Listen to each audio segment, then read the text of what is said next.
যুক্তরাষ্ট্রের president Donald Trump দাবি করেছেন, ইরানের নতুন সর্বোচ্চ নেতা মোস্তফা খামেনি হয় মারা গেছেন, না হয় খুবই খারাপ অবস্থায় আছেন।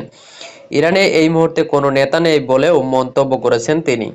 গতকাল বৃহস্পতিবার যুক্তরাষ্ট্রের ফ্লোরিডা অঙ্গরাজ্যের উপকূলীয় শহর মিয়ামিতে ফিউচার ইনভেস্টমেন্ট ইনিশিয়েটিভ প্রায়োরিটি নামের একটি ফোরামের সম্মেলনে প্রধান অতিথি হিসেবে উপস্থিত ছিলেন প্রেসিডেন্ট ট্রাম্প। সেখানে দেওয়া ভাষণে তিনি বলেন, যুক্তরাষ্ট্রের সামরিক পদক্ষেপ ইরানের নেতৃত্ব ও প্রতিরক্ষা ক্ষমতা ধ্বংস করে দিয়েছে। তাদের নেতারা সব মৃত। তাদের সর্বোচ্চ নেতা আয়াতুল্লাহ খামেনি আর সর্বোচ্চ পর্যায়ে নেই। তিনি মারা গেছেন, আর তার ছেলে হয় মারা গেছেন নয়তো খুব খারাপ অবস্থায় আছেন। ট্রাম্প আরও বলেন, ইরানের নৌবাহিনী বলে আর কিছু নেই। পুরো নৌবাহিনী উপসাগরে ডুবে গেছে। তাদের বিমান বাহিনী সম্পূর্ণ মৃত। তাদের যুদ্ধ বিমান ধ্বংস এবং সামরিক যোগাযোগের সক্ষমতাও ধ্বংস হয়ে গেছে। এখন আমরা তাদের অস্ত্রের মজুদ ধ্বংস করছি।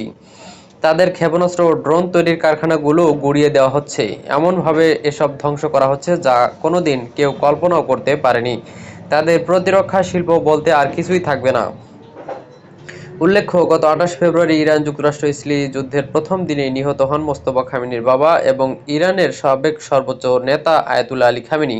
সেই হামলায় আয়াতুল্লাহ আলী খামেনির স্ত্রী, কন্যা, নাতি এবং মোস্তফা খামেনির স্ত্রীও নিহত হন এবং মোস্তফা খামেনি নিজে হন আহত।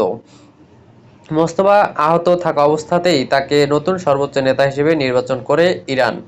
মার্কিন বিভিন্ন সংবাদমাধ্যমের প্রতিবেদনে বলা হয়েছে, হামলায় মোস্তফা খামেনি গুরুতর আহত হয়েছেন। তবে একাধিক ইরানি সূত্রে জানা গেছে, মোস্তফা পায়ে আঘাত পেয়েছেন এবং সেই আঘাত প্রাণঘাতী নয়।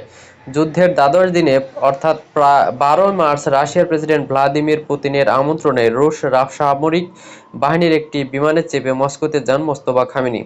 বর্তমানে মস্কোর এক হাসপাতালে চিকিৎসাধীন আছেন তিনি। সূত্র এএফপি।